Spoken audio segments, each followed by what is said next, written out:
Some of you may have heard that the Disney Corporation is responsible for at least one real-life ghost town. Disney built the Treasure Island Resort in Baker's Bay in the Bahamas. It didn't start as a ghost town. Disney's cruise ships would actually stop at the resort and leave tourists there to relax in luxury. This is a fact. Look it up. Disney blew $30 million on the place. Then they abandoned it. Disney blamed the shallow waters. Too shallow for their ships to safely operate, and there was even blame cast on the workers, saying that since they were from the Bahamas, they were too lazy to work a regular schedule. That's where the factual nature of their story ends. It wasn't because of sand, and it obviously wasn't because foreigners are lazy.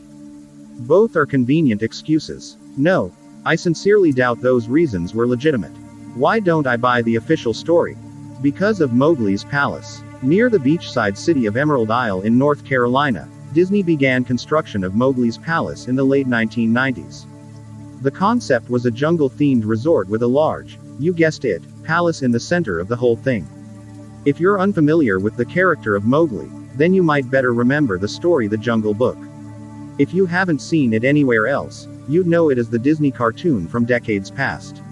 Mowgli is an abandoned child, in the jungle, essentially raised by animals and simultaneously threatened, pursued by other animals. Mowgli's Palace was a controversial undertaking from the start. Disney bought up a ton of high-priced land for the project, and there was actually a scandal surrounding some of the purchases.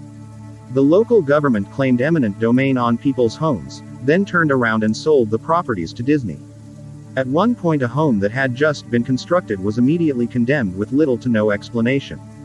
The land grabbed by the government was supposedly for some fictional highway project. Knowing full well what was going on, people started calling it Mickey Mouse Highway. Then there was the concept art. A group of stuffed shirts from Disney Company actually held a city meeting. They intended to sell everyone on how lucrative this project was going to be for everyone. When they showed the concept art, this gigantic Indian palace, surrounded by jungle, staffed with men and women in loincloths and tribal gear, well, suffice it to say everyone flipped their shit. We're talking about a large Indian palace, jungle, and loincloths not only in the center of a relatively wealthy area but also in a somewhat xenophobic area of the southern USA. It was a questionable mix at that point in history. One member of the crowd tried to storm the stage, but he was quickly subdued by security after he managed to break one of the presentation boards over his knee. Disney took that community and essentially broke it over its knee, as well. The houses were razed, the land was cleared, and there wasn't a damn thing anyone could do or say about it. Local TV and newspapers were against the resort at the beginning, but some insane connection between Disney's media holdings and the local venues came into play and their opinions turned on a dime. So anyway, Treasure Island, the Bahamas. Disney sunk those millions in and then split. The same thing happened with Mowgli's Palace. Construction was complete. Visitors actually stayed at the resort. The surrounding communities were flooded with traffic and the usual annoyances associated with an influx of lost and irate tourists. Then it all just stopped. Disney shut it down and nobody knew what the hell to think. But they were pretty happy about it. Disney's loss was pretty hilarious and wonderful to a large group of folks who didn't want this in the first place. I honestly didn't give the place another thought since hearing it closed over a decade ago. I lived maybe 4 hours from Emerald Isle, so really I only heard the rumblings and didn't experience any of it firsthand. Then I read this article from someone who had explored the Treasure Island Resort and posted a whole blog about all the crazy shit he found there. Stuff just left behind. Things were smashed, defaced, and probably ruined by the disgruntled former employees who had lost their jobs. Hell, the locals from all around probably had a hand in wrecking that place. People there felt just as angry about Treasure Island as folks here did about Mowgli's Palace. Plus there were rumors that Disney had released their aquarium stock into the local waters when they closed, including sharks. Who wouldn't want to take a few swings at some merchandise after that? Well, what I'm getting at is that this blog about Treasure Island got me thinking. Even though many years had passed since its closing, I figured it might be cool to do some urban exploration at Mowgli's Palace. Take some photos, write about my experience, and probably see if there was anything I could take home as a memento. I'm not going to say I wasted no time in getting there because honestly, It took me another year after I first found that Treasure Island article to get around to going up to Emerald Isle. Over that year, I did a lot of research on the Palace Resort. Or rather, I tried to. Naturally, no official Disney site or resource made any mention of the place. That had been scrubbed clean. Even odder, however, was that nobody before myself had apparently thought to blog about the place or even post a photo. None of the local TV or newspaper sites had one word about the place, though that was to be expected since they had all swung Disney's way. They wouldn't be out there lauding their embarrassment, you know. Recently, I learned that corporations can actually ask Google, for example, to remove links from search results, basically for no good reason. Looking back, it's probably not that nobody spoke of the resort, but rather their words were made inaccessible. So in the end I could barely find the place. All I had to go on was an old as hell map I'd received in the mail back in the 90s. It was a promotional item sent out to people who had recently been to Disney World, and I guess since I had been there in the late 80s, that was recent. I didn't really intend to hang on to it. It just got shoved in with my books and comics from my childhood. I'd only remembered it months into my research, and even then it took me another few weeks to locate the storage bin my parents had shoved it all into. But I did find it. Locals were no help, as most were transplants who had moved to the beach in recent years. Or old residents who just sneered at me and made rude gestures the second I managed to say where would I find Mowgli's. The drive took me through an inordinately long corridor of overgrowth. Tropical plants that had run rampant and overpopulated the area mixed with the native species of flora that actually belonged there and had tried to reclaim the land. I was in awe when I reached the front gates of the resort. Tremendous, monolithic wooden gates whose supports to either side looked like they must have been cut from giant sequoias. The gate itself had been gouged in several places by woodpeckers and eaten away at the base by burrowing insects. Hanging on the gate was a sheet of metal, some random scrap, with hand-painted letters scrawled in black. Abandoned by Disney. Clearly the handiwork of some past local or an employee who wanted to make some small protest. The gates were open enough to walk through, but not drive, so grabbing my digital camera and the map, whose flip side showed a layout of the resort, I set off on foot. The inner grounds of the place were just as overgrown as the entryway. Palm trees stood untended and ragged among piles of their own coconuts. Banana plants similarly stood in their own stinking, bug-riddled refuse. There was this sort of clash between order and chaos, as carefully planted rows of perennial flowers mixed with obnoxious tall weeds and stinking, blackened mushrooms. All that remained of any outdoor structures were broken, rotting wood, and various charred bits of unidentifiable material. What was most likely an information booth or an outdoor bar was now simply a pile of assorted debris chopped up by past vandalism and ravaged by weather. The most interesting thing on the grounds was a statue of Baloo, the friendly bear from the Jungle Book, which stood in a sort of courtyard in front of the main building. He was frozen in a jovial wave toward no one, staring into empty space with a silly, toothy grin as bird shit covered whole swaths of his fur and vines ensnared his platform. I approached the main building, the palace, only to find the outside of the building covered in graffiti where the original paint hadn't peeled and chipped away. The front doors weren't just open, they had been taken off their hinges and were stolen. Above the front doors, or the gaping maw where they had been, someone had once again painted abandoned by Disney. I wish I could tell you about all the awesome stuff I saw inside the palace. Forgotten statues, abandoned cash registers, a full-fledged secret society of homeless bums. But no. The inside of the building was so stark, so bare, that I actually think people had stolen the molding off the walls. Anything too big to steal. Counters, desks, giant fake trees. They were all resting amid this empty echo chamber that amplified my every step like a slow rat-a-tat of a machine gun. I checked the floor plan and headed to all the locations that might seem in any way interesting. The kitchen was as you'd imagine. An industrial food prep area with all the appliances and space, no expenses spared. Every glass surface was broken, every door knocked off its hinges, and every metal surface kicked and dented. The entire place smelled like very old piss. The huge freezer, not even remotely cool now, had row upon row of empty shelf space. Hooks hung from the ceiling, probably for hanging cuts of meat, and as I stood inside for a moment, I noticed they were swinging.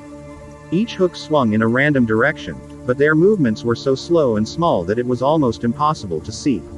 I figured it had been caused by my footsteps, so I stopped one from swinging by clutching it in my fist and then carefully letting go, but within seconds it started to swing once more. The bathrooms were in much the same state as the rest of the place.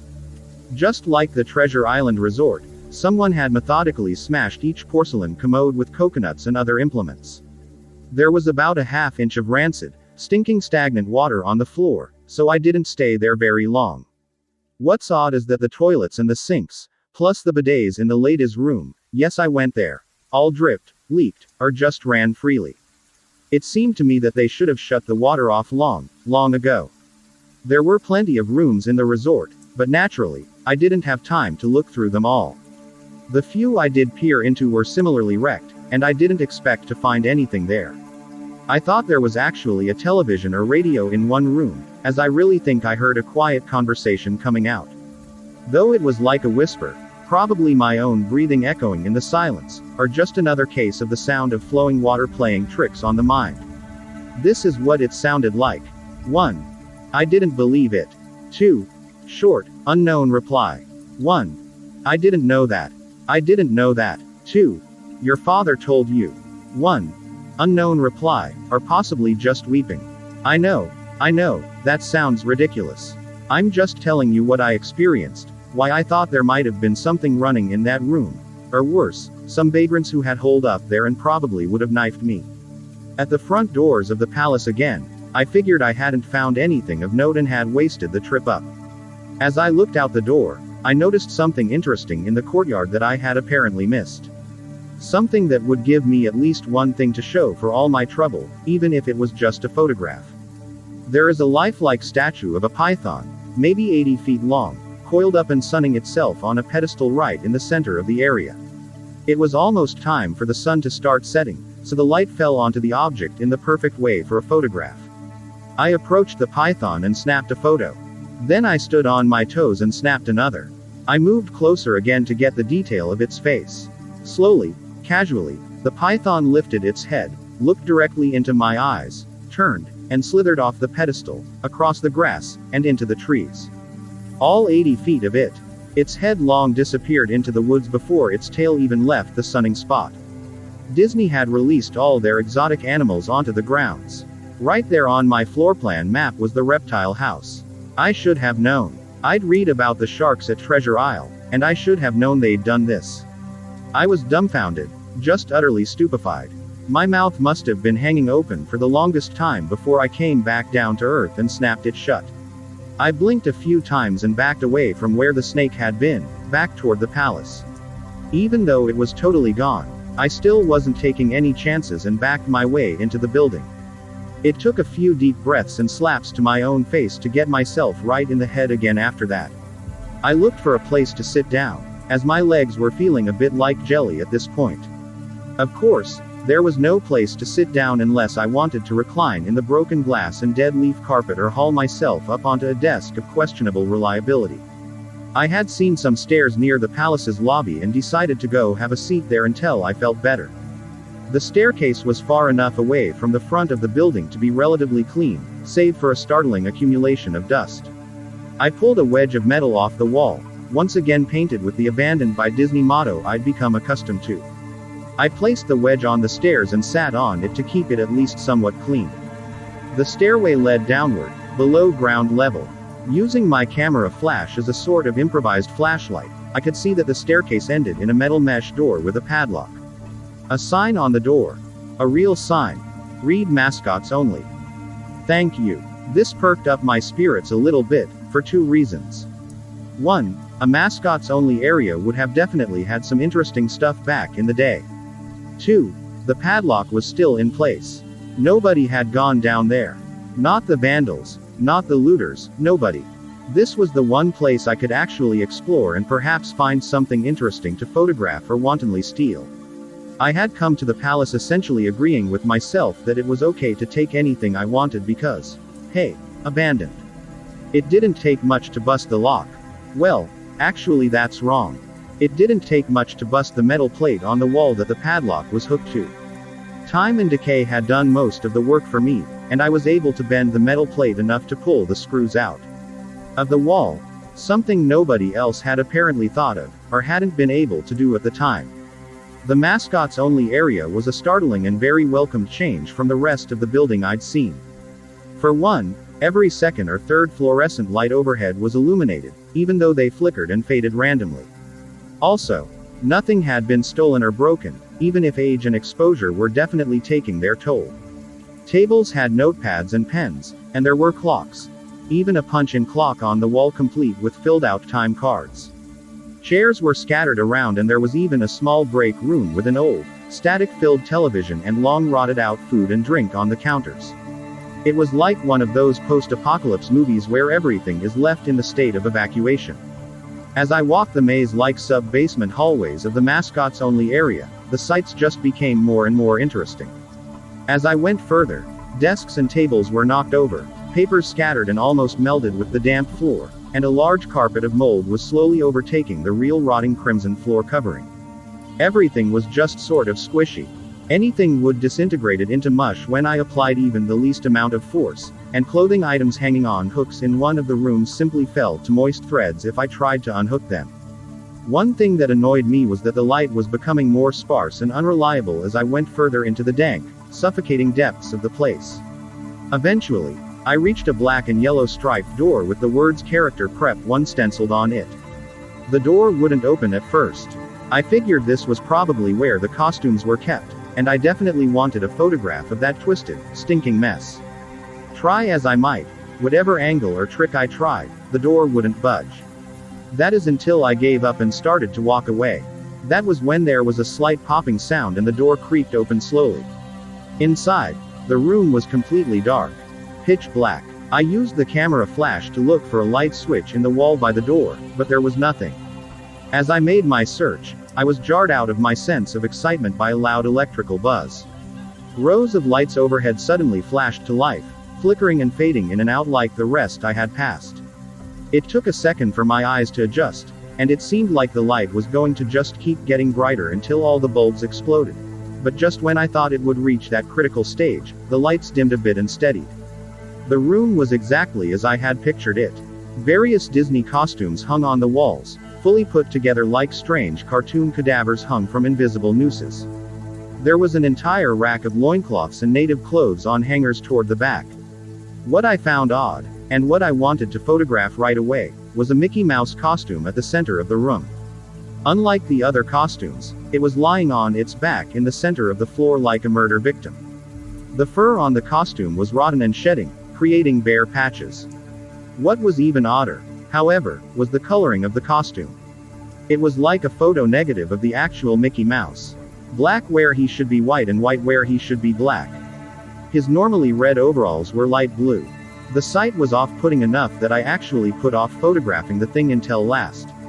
I took a picture of the costumes hanging on the walls. Upward angles, downward angles, and side shots show an entire row of frozen, putrid cartoon faces, some with plastic eyes missing. Then I decided to stage a shot. Just one of the bedraggled character heads on the slick, grimy floor. I reached for the headpiece of a Donald Duck costume and carefully removed it so the thing wouldn't fall apart in my hands. As I looked into the face of the wide-eyed, moldering head, a loud clattering sound made me jump with fright. I looked down at my feet, and there between my shoes was a human skull. It had fallen out of the mascot's head and shattered into pieces at my feet. Only the empty face and lower jaw remained, staring up at me. I dropped the duck head immediately, as you'd expect, and moved for the door. As I stood in the doorway, I looked back to the skull on the floor. I had to take a picture of it, you know. I had to, for any number of reasons that may seem silly, but only if you don't think it through. I would need proof of what happened, especially if Disney was going to somehow make this go away. I had no doubt in my mind, right from the start, that even if it was just gross negligence, Disney was responsible for this. That's when Mickey, that photo negative opposite Mickey in the middle of the floor, started to get up. First sitting up, then climbing to its feet. The Mickey Mouse costume, or whoever was inside of it, stood there at the center of the room, its fake face just starting directly at me as I mumbled number over and over again. With shaking hands, a violently thrashing heart, and legs that had once again turned to jelly. I managed to lift the camera and aim it at the opposite creature now quietly sizing me up. The digital camera's screen displayed only dead pixels in the shape of the thing. It was a perfect silhouette of the Mickey Mouse costume. As the camera moved in my unsteady hands, the dead pixels spread, marring the screen wherever Mickey's outline moved. Then the camera died, went blank and quiet and broken. I raised my eyes once again to watch the Mickey Mouse costume. "Hey," it said in a hushed, perverted, but perfectly executed Mickey Mouse voice, "wanna see my head come off?" It started to pull at its own head, working its clumsy, glove-clad fingers around its neck with clawing, impatient movements similar to a wounded man trying to pull himself free of a predator's jaws. As it worked its digits into its neck. So much blood. So much thick, chunky, yellow blood. I turned away as I heard a sickening tearing of cloth and flesh. Focused on getting away. Above the doorway out of this room, I saw the final message clawed into the metal with bone or fingernails. Abandoned by God. I never got the pictures out of the camera. I never wrote a blog entry about it. After I fled for my sanity, if not my very life, I knew why Disney didn't want anyone to know about this place. They didn't want anyone like me getting in. They didn't want anything like that getting out. The end.